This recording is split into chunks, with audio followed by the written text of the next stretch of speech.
Rugby, football américain, hockey sur glace ou boxe ont un point commun, ce sont des sports de contact qui engendrent des chocs violents des corps des sportifs, y compris de leur cerveau. On parle de commotion cérébrale, un ébranlement du cerveau dans la boîte crânienne. Lors du choc, le cerveau tape dans la paroi osseuse. Selon la violence du coup, ce mouvement peut se répéter plusieurs fois. Dans 10% des cas, la commotion entraîne un chaos, une perte de connaissance du sportif. Au moment du choc, un nombre immense de neurotransmetteurs du cerveau sont stimulés et vont réagir en même temps.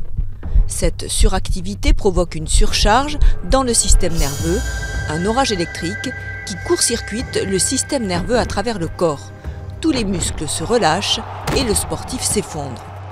Dans 90% des commotions cérébrales, le sportif est seulement sonné, mais son cerveau souffre néanmoins d'un œdème. Les conséquences sont nombreuses. D'abord, le syndrome post-commotionnel, de quelques minutes à plusieurs jours, se traduit par des maux de tête, de la fatigue, confusion et désorientation, troubles de la mémoire, anxiété. À plus long terme, et dans le cas de répétition de commotion cérébrale, les sportifs peuvent souffrir d'encéphalopathie traumatique chronique, ETC, mélange d'Alzheimer et de Parkinson, dont les symptômes sont de fortes migraines, des problèmes d'ouïe, des dépressions lourdes et des pensées suicidaires.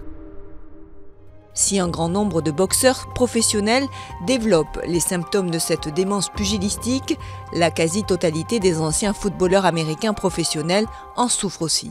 Les rugbymen sont aussi touchés par ce phénomène.